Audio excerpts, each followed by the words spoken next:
stop-start or the slow start into games, that affects different players differently. Yeah. And to your point, there are some players that have been getting those quick wins with maybe an aggressive lineup, they go 3-0, then they have a break and you cool down. And it's the same thing that we can actually go through in casting, where you get this adrenaline high as you're watching the games and you're commentating or you're playing, and then you get that win, you have that time alone, and then all of a sudden all that energy, evaporates, and it's really hard to do that back to back over a course of 6 rounds of Swiss. And especially when the rounds, they aren't always, starting on time. When you've got 128 people, things inevitably happen. Games go slow. People decide that Odd Warrior is a fun deck to bring to Swiss. Why? Who are these people? Actually, Derek and I had a friendly jab at Jarla early in the day because of the lineup he brought to Norway. And he was last to finish every round, to the point where we were cutting out and just showing Jarla's match at the end of every round. And he messaged me saying, have fun today, Psycho's brought my lineup. Depth is they're regularly playing Norway, and then into Italy, and then into France. I mean, this isn't a huge travel circuit. If you're going from Australia to anywhere, like actual civilization, come on. You're having a laugh. But your point is fair, which is from Australia, New Zealand, it's pretty much 8-hour flight to any of the closest Asian countries, and then much further if you want to tour anywhere else. And the flights aren't cheap either. They're not like they're well-flown routes that are... The costs have come down a lot, compared to maybe some of the others. So it is very difficult for the Aussies to consistently get out to events. So that they feel like the pressure's on each time because they're not going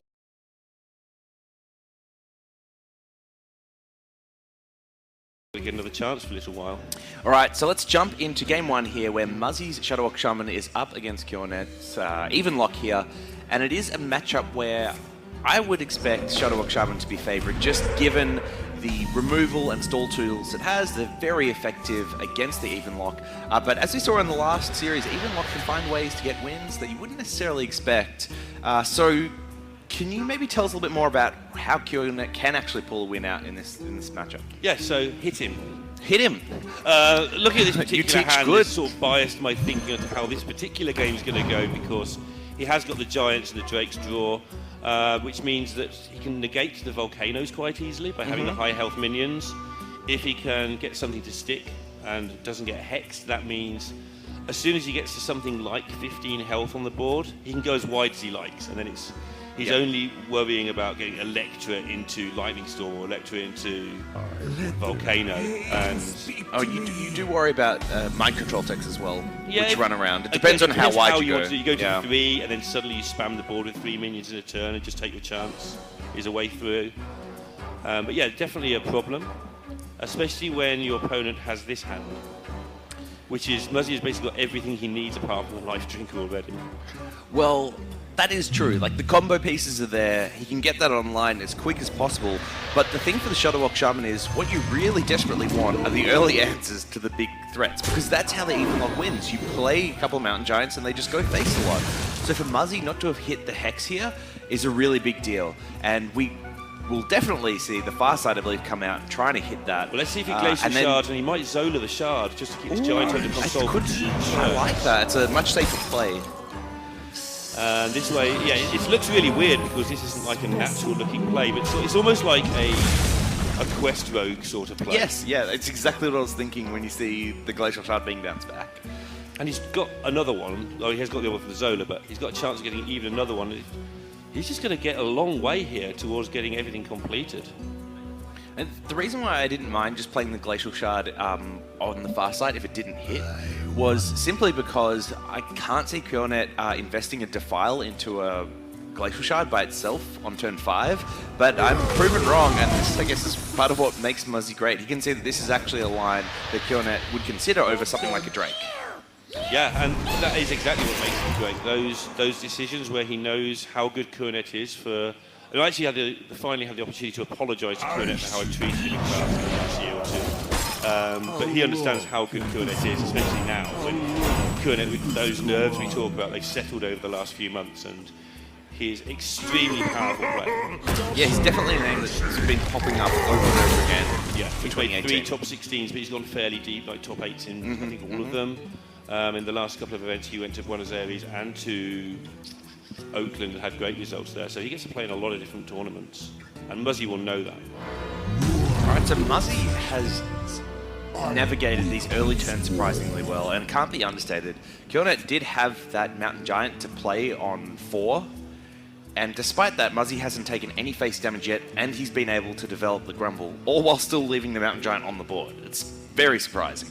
Yeah, Muzzy, I mean, I think one of the traps that improving Hearthstone players fall into is trying to look for a rule of thumb. What should I do on average? Well, Muzzy just looks at his hand and works out what to do with this hand. And this hand was so powerful in terms of combo pieces, he could afford to just burn those shards, because he's going to get a Shudderwock as early as he likes it, pretty much. Just a case of how much he wants to use it as a control piece versus a winning combo piece. Yeah, I think with Muzzy, as long as he's able to keep the stability, he's going to get to that point where the combo pieces are assembled, and he just has to figure out how many turns he wants to wait to try and give himself an extra percentage chance of Shudderwock working, versus just going for it, and even if it whiffs, then maybe I'm still in a good enough position to win because I've generated, you know, a couple of Shudderwocks on the board. And the Warlock has no Everything's AoE. Frozen, yeah. Yeah, that's the other thing with Zoloing that shard. Like you say, everything's going to be frozen. Well, enough's going to be frozen, barring accidents. Shudderwocks have been known to have accidents from time to time.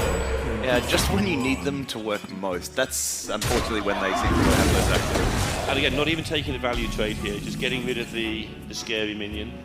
Yeah, or pushing the face damage, which some people might consider being a good play, but it just never is. You don't want to push that Warlock down to being able to get those hooked Reavers online, and you're just worried about holding out until you can play the combo. You don't really care about face damage.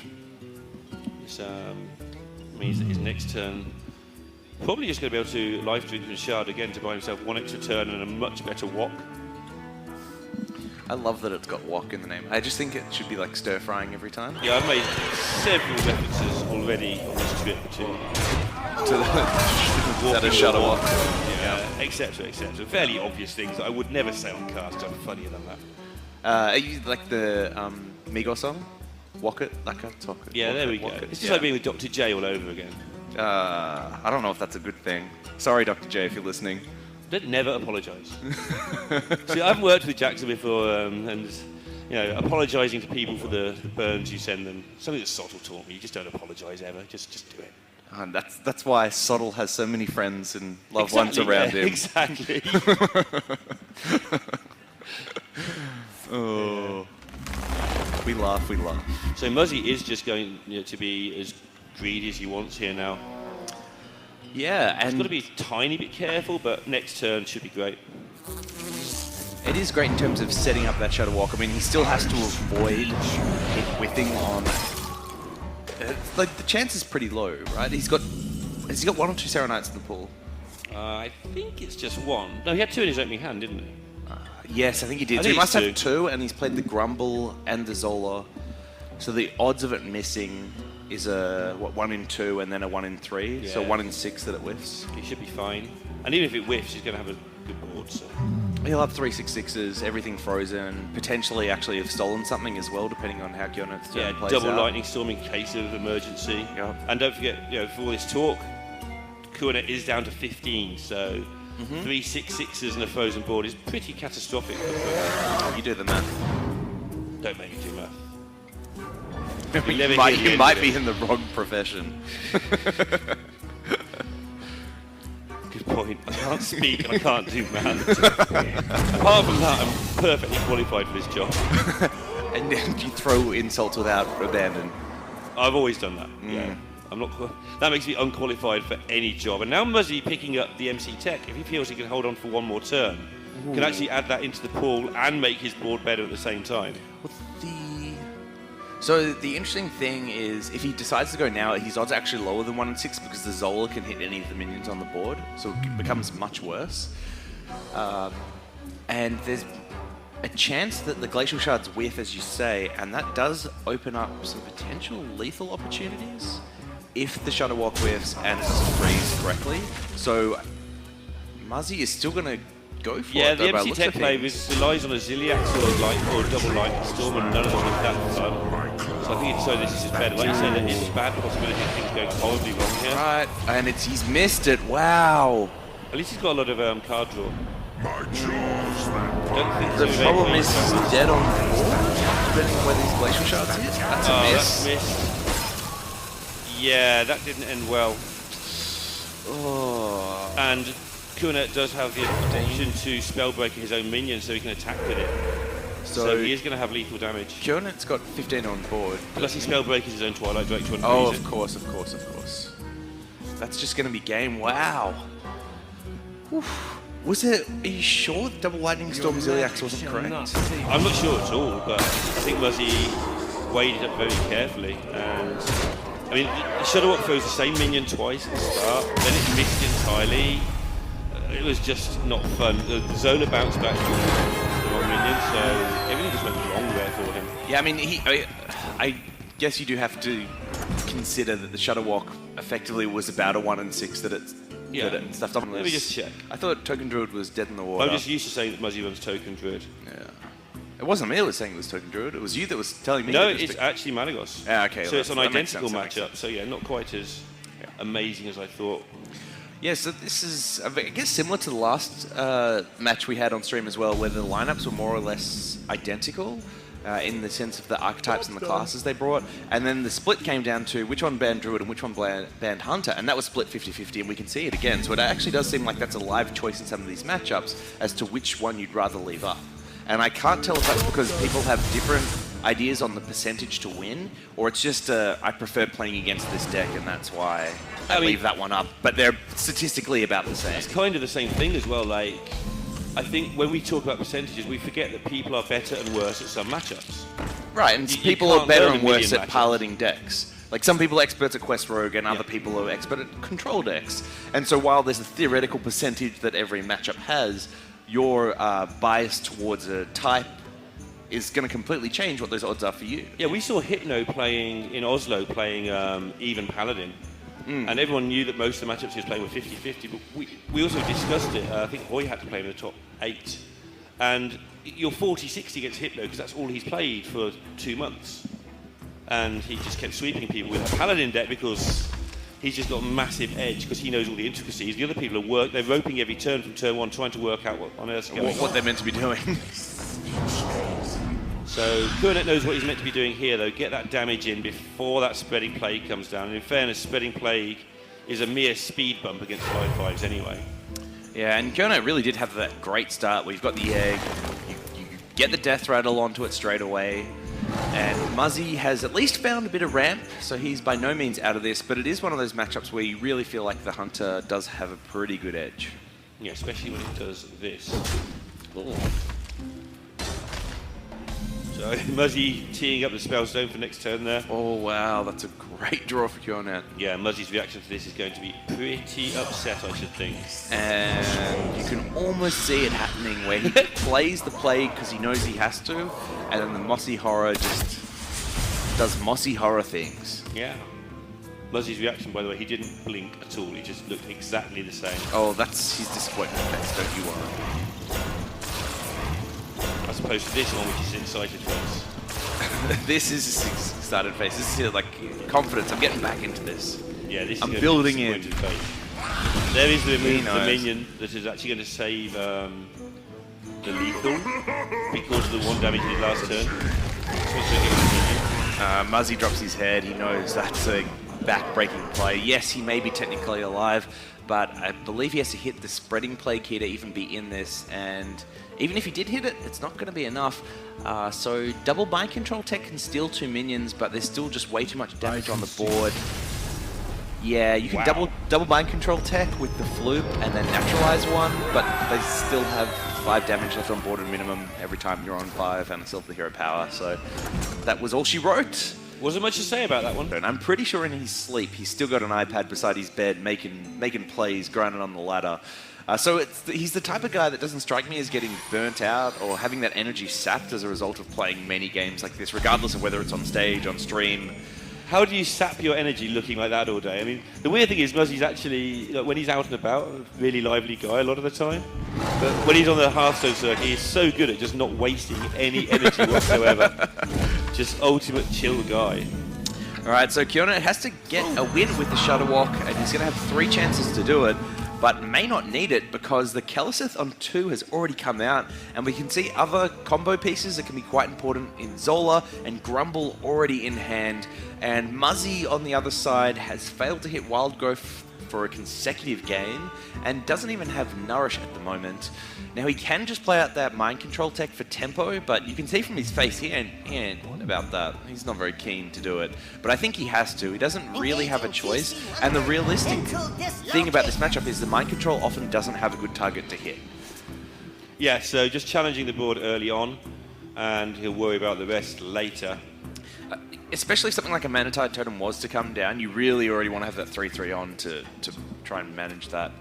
So Kuonet is going to get the combo that we all want to hit because it's just funny, which is the Zola onto the Kelesith. You can play the Kelesith, and there's even a chance that we could grumble and get 4 Kelesiths. Wow. That'd be wild. I think Kibler lost that fairly early on in Shudderwock, and he hadn't realised that was like one of the things you could do. He had a bit of a cry about that. It's like, what's happening here? This doesn't seem fair. This isn't. I thought they got rid of the version of Rogue that does this. Yeah, it's Pogo Hopper, but a little bit better because it's all of your minions. So Muzzy did finally hit the Wild Growth there. And interestingly enough, went face with the Mind Control tech rather than hitting into a minion. Did I say that correctly? You did. Have a look why that might be. I guess he's quite happy with the fact he's got a Spreading Plague this turn. I guess. With the Arcane Tyrant, it's a very strong turn. I do not disagree. Yeah, now he bumps in, puts now it down to a 3-1, and yeah, now that you say it, that is exactly the play he was always intending to make. so And he gets 3 extra cheeky damage.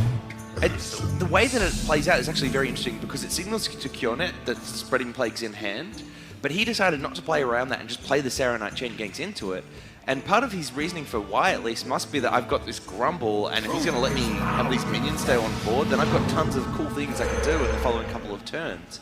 Yeah, I mean, on the other side as well, if you don't go wide, how do you ever kill the Druid before it starts doing that stuff that it does? Yeah, you have to put the pressure on at some point. Right? And it could always be a bluff by Muzzy. Muzzy is of the level where you could bluff something like Spreading Plague and your opponent could read into it. Yeah, and he knows that Kuonet's good enough for that bluff to hang, and Kuonet knows that Muzzy knows. Now, Starfall and Swipe both at the disposal, and they can be used with the Nourish or the Wild Growth. I really like the Starfall here, just because I find it's a card that's much more awkward to get use out of, and that Swipe may be the one that you need to hold on to combo with the Malagos Floop type play at some point. So really like the Starfall there. Now it does have the choice between Hero Power and Wild Growth, and I'd be very surprised to see anything that isn't Wild Growth, because Nourish for cards looks like the play next turn, and with the Wild Growth infestation. Yeah, and with the Wild Growth there, it does then allow the Swipe to be used next turn if you really needed to, but in reality it's probably not going to be the case. 1 mana 5/5. That seems pretty strong. People who memed 4 mana 7/7s from the past just woke up and like, what happened? You did what to Hearthstone? So Alex Straza off the top, and that is a great rip by Muzzy there, putting Kuonet down to 15 and can actually really say, you've got to answer my Alex Straza, otherwise there's a world of hurt coming for you. Yeah, and good pick up for the Glacial Shard, giving Kuonet some more options here. You can do a lot of stuff this turn now. Ooh, there isn't. Yeah, okay. Deciding to take the conservative line with the Hex and the Glacial Shard out. I wonder if there was ever a world where you do something like Glacial Shard and then Grumble. I think the great thing now is he just doesn't care. Like, every minion is so massively overstatted for its cost that developing a 1 mana 4/3 that's probably going to stick on the board is just massive right now. Yeah, okay. So in Muzzy's shoes, you really do need to assemble the combo now because you're never going to be able to fight with the board. So I would imagine he's just going to be hitting a lot of card draw this turn. You could try and put down the Malagos and just see if it sticks. I mean, we can see from Kuonet's hand that it won't, but Muzzy doesn't know that, and given that he's already seen the Hex and the state of this board, might think that that's required to have a shot at winning. I mean, Kuonet is down to 18. Yeah, Muzzy's going to give it a go. There's lots of things he can do next turn. Like nourishing into Moonfire gives him some good damage as well. Now, I think with the way that health works out, Volcano is always a kill here, because you just trade the Glacial Shard in, and then with the Elemental, you have 2 left on right, Kuonet's time 6, and he does 8. Yeah, you have, I think, 1 extra damage. Take your word for it. Yeah. I'm good like that. Trusting individual. Yes, yes, that's why. It has Yeah, nothing to do with the math blame thing. you when it goes wrong, and I can't count to 15. I don't think, like, well, which minion you hit doesn't matter at all. Unless you don't have enough damage, in which case you want to throw it all to the Malygos because there's a chance that you kill it. Should he be far-sighted here if he's got a Volcano? Yes, you should start with the draw. Oh, it's exactly 15, so it wasn't. That still kills them all, that's fine. Good. Yeah, I can't see any reason not to far-sighted first, other than it's taking a long time making a decision. It's a great pickup too. Because if you're worried about the Floop following that up with burst damage, then you've hit the exact thing you need to secure the game. And Muzzy, is there anything that he can really even do from here? The Alexstrasza is gone, the Malygos is gone. I mean, he can just chip away with, try and set up some sort of branching paths with who knows what. There's not a lot of who knows what available to him, though. What about if he hits... Oh, here we go. Lich King? So he's going for the old, I'm going to beat you in fatigue if your Shudderwock whiffs plan.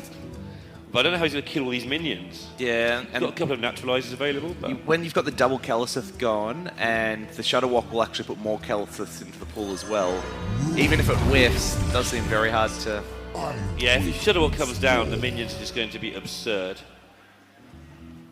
And we can see in hand, obviously, the Hagatha as well. That's a lot of extra value that the Shaman can generate that the Druid can't. I just can't see Fatigue ever being a winning game plan. Doesn't like that's what he's going for now, so... Other plans involve just finding a way to stick some minions, but he doesn't have any minions because he's a Druid. But this is the plan. It's going to just try and just get something to hang around on the board. Well, beat them down with florists. Based on the hand. Say it with flowers.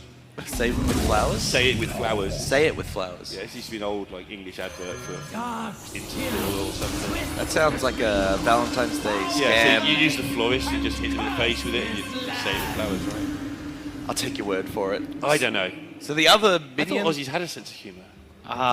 When the jokes are funny, generally. Yeah, that's the bit I always miss out. It's a requirement. It's unfortunate. Sorry about that. I'll work on it. So the only two minions that Muzzy has left, I think, are both in the hand, which is the Floop and the Florist. There's nothing else. Oh, there's a Lich King as well. Okay, so that can...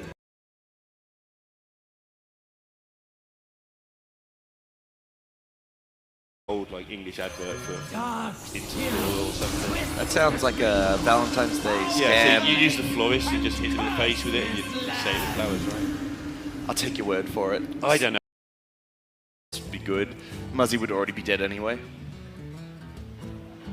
The Twig. Not so good here. No, he's not going to be able to get any use out of that for any time soon. Looking at the Nourish there. Can he use the Spell Stones? It's interesting. I think double swipe would have been fine there as well. Yeah, Muzzy's looking for something that will be that Lich King. Oh, we had a Tyrant left. Oh, this is kind of interesting because you can play double Tyrant now and have enough minions on the board that if you can follow that up with the branching paths, it's kind of scary. Yeah, you still have your swipes held onto. It is kind of scary because Kuonet's got no removal. There's a game plan here. We actually need to pay attention to this. He's managed to generate some minions. He's gone through his deck so quickly that he's picked them up. That was the plan. Because he's so low on minions, he's gone through the deck, picked them up, and Kuonet currently has no way of dealing with them, although he still has plenty of ways left in his deck and he only has 12 cards left. But Muzzy has managed to establish a board and he has damage in hand. Is he going to hold that Arcane Tyrant or is he playing it out? He's holding it. Alright, so he really wants to use it with the Lich King. Yeah, he thinks he can get two things done. And this sets up next turn lethal. But that's not a great pickup. So the double branching paths here lets the Ghoul trade into the Tar Creeper. Then you've got 12 damage on board that can go face. Well, the other consideration now is he can play the Spreading Plague and the Tyrant and have significantly more than 15 health on board. Ooh, he can. Ooh. Whereas before, if he played into it, it would have been like just Volcanoed away. Yeah.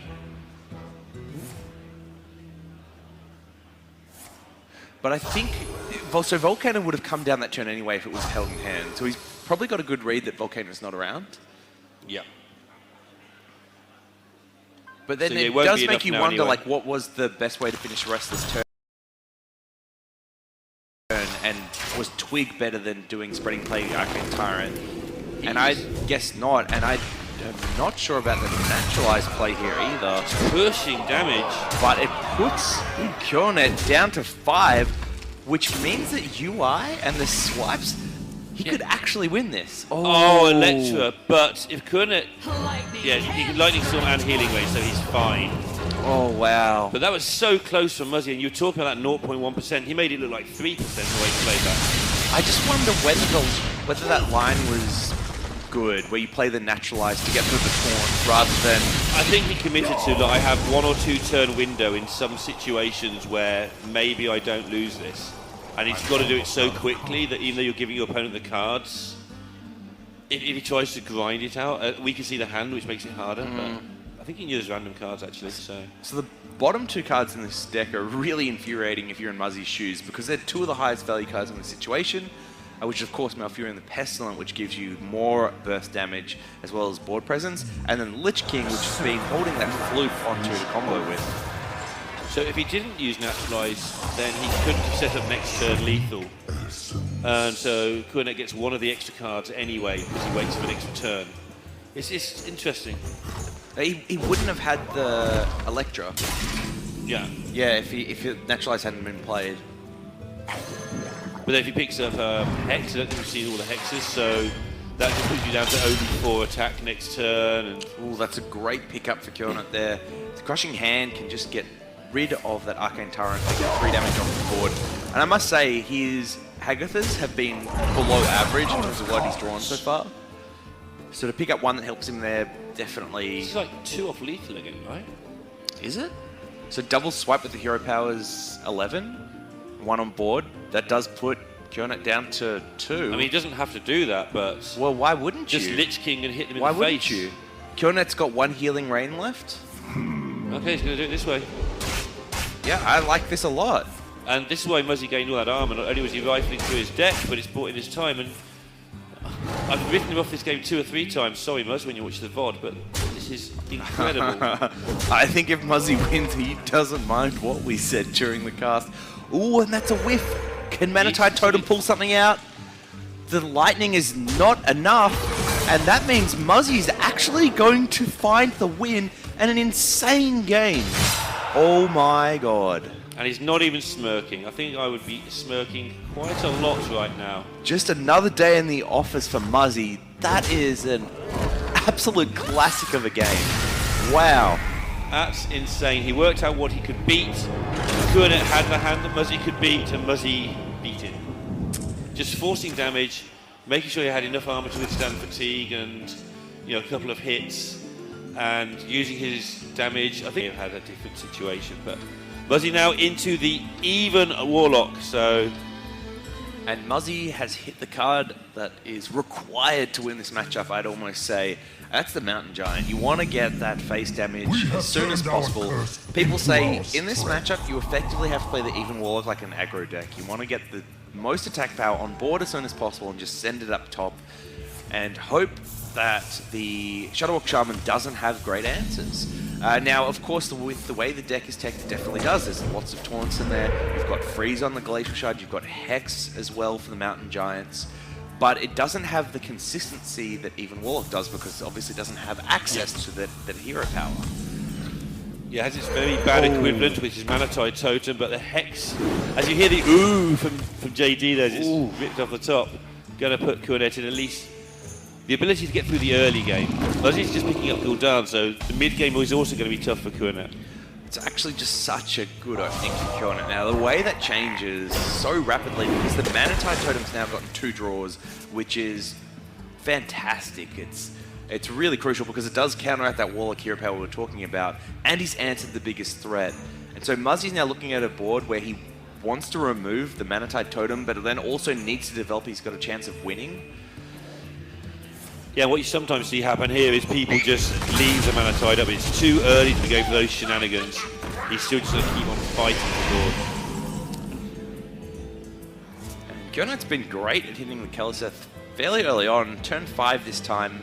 And yeah, you've got to remember, Muzzy beat that last time. He did, and while turn 5 usually is a bit later than when you want it, when it's working in with this curve for Kuonet, it's great. Great pick up there. There's so many 3-drops you want to be playing, so to find the only 2 in the deck to pair with them. And draw sound like Chain Gang straight afterwards, which is a good deal. Why not?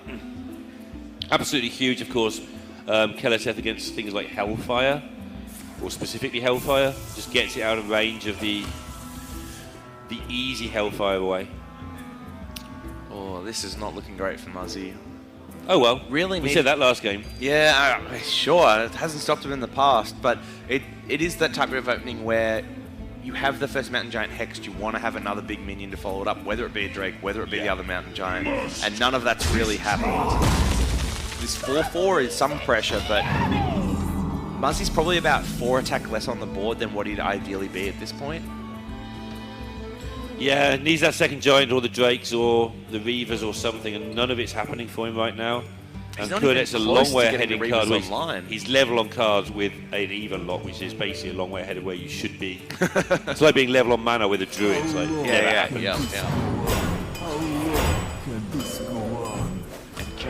The Saronite Gen Gangs with Skeleton Bluff, it's such a nutty combo. 6-8 of stats for 4. Seems good. I'd play that card. The 1 mana 5/5, 4 mana 6/8. I'd play those cards too. Yeah. Kuonet played even bigger cards in that last game and still didn't beat a Malygos Druid with no Malygos. So it's not everything, but it's certainly something I wouldn't mind every game. Yeah, you I'd take it if it gets 49 that way. Oh, come on. 48. So Muzzy here just thinking through the turn. Lots of this stuff is very awkward for him to play out. The Dread Infernal only still lets one Saronite get cleared off. The Hellfire means that you're wiping off your own board in the process, and you're not really developing that much behind it. But you do get rid of the Mana Tidal Totem, which is getting a lot of work done this game. Keeping up that coin. It seems to be a common thing with players getting Gul'dan in their opener. They just keep the coin as long as they dare. Interesting. Muzzy thought about holding on to that and not trading in and letting it be killed by the homunculus, but decides to trade. Yeah, if you're not giving it the equivalent to Wind Fury, there's no reason to give your opponent the choice. Yeah. Well, they might have a reason to put it somewhere else. His opponent would have had to have gone into the homunculus and left the 4-1 up. Yeah. So it was like a risky play to try and keep a 4-1 alive, but given the tools that Shuttlebot has... It's drawn half its deck at this point. It's going to have... You're never going to threaten it, you're just going to lose cards for no reason if you're not careful. Okay. So Muzzy's still not really accessing those big threats that he'd be ideally finding, but that Spellstone can clear the Grumble, and I believe he can play Mountain Giant Coin Spellstone. That's the strongest turn Muzzy's had in a while. The only downside of this is it does mean it's longer for the Blood River Gul'dan to get online, which may be the reason why he's shying away from a play like that, because he wants to coin that Gul'dan on 9. Well, he's not doing much next turn, because Kuonet's just got a wealth of options to slow this down. I wonder if Kuonet ever considers removing the homunculus so he can go face with the Grumble. Yeah, it's definitely an option. Freeze the Dread Infernal and you actually discover an interesting lethal through just minion damage. Yeah, it's looking decent. You've got the Naught Mana Tar Creeper now as well to back up that plan. Just wedge it in the way of a potential problem. And it's interesting because this actually can highlight the risk in altering game plans midway, because Muzzy does have an answer for this in that Spellstone. Yeah. And all of a sudden, Kuonet's invested resources into going aggressive when he probably didn't need to. He still attacks for 5 next turn. Obviously, the Spellstone heals up, but... Muzzy heals for You are right, there's 7. a different level to this. Don't forget, Kuonet's also hardly used any removal this game, so he's got the Glacial Shard next turn again. We saw what happened last game, you're right. If you don't get over the finishing line, you can lose. So, Kuonet doesn't have the burst to get through this if the Spellstone comes down. So you're 5 on board, but Muzzy goes up to 14. There's no way that Kuonet can actually do the bridging damage. You bait out the Glacial Shard onto the Dread Infernal or Mountain Giant, and you sack pack the Dread Infernal you have anyway, and then play your Blood Reaver Gul'dan, you've got more than enough life. You've got a strong board in that situation as well. Seems good. Like you say, it is a danger that Kuonet accepted with his previous play. Ooh. There's the wok. No life drinking yet.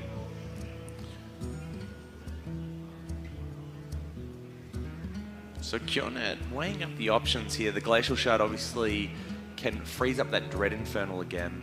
And then Kuonet has the choice between trading off on that Shroom Brewer or keep going to face with Muzzy. And if he doesn't go to face, it's interesting because you've effectively see the game plan shift back the other way. I was just about to say, you're talking about ever-changing game plans. Yeah. Now, Kuonet, he'll take a long time on this turn. Because when he decides his game plan, the turn is quite easy. But deciding which way to choose is not that easy now. And he is going to do what you said, just shift back the other way, I think. Actually, oh, maybe not. I actually Maybe don't mind still punch. going face because you have the Shudderwalk in hand. So if this aggressive game plan doesn't work out, then the Shudderwalk's there is almost like a failsafe now. It becomes the backup plan. Yeah, Lightning Storm plus a lot of minions quite often results in good trades. Yeah, not bad. Does Defile just clear up the board? It misses the Tar Creeper. So Defile into... I mean, you just bump in the Shroom Brewer into the Tar Creeper. Oh, do that. of course, of course. So Defile clear, and then you can follow it up with the Mountain Giant. If that's what you want to do, which seems pretty good. I'd say the tap is a nod that we'll see this line come out. And with the Drake...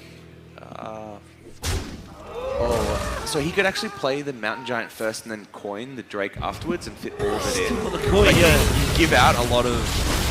You give up a lot of health on your minions by doing that. You would lose 2 health on the Drake and then 5, I think it was, on the Mountain Giant. Right, game is back on. Shuttlewalk's just going to come down now. So let's see what happens. Saronite, that's a successful one. Glacial Shard hits the Mountain Giant. Straight back to hand for Kuonet. Straight back into play by the look of it. It's just chilling somewhere in the middle of the time-space continuum right now. Muzzy gives it up, and Kuonet is the first player that we know of into the top 16. Muzzy still gets another chance in round number 6 coming up later, but Kuonet makes his 4th top 16 of the year. That's a pretty good performance on anybody's book. Very good year. Yeah, there's only a few players that really have more successful finishes than that. Yeah, you can name them all. If you're sitting at home, you can just go through the list of people that have got more than 4. It's a very short list. And while you say it's the first that we know of that made it to top 16, I wish to correct you because there's actually a couple others that I knew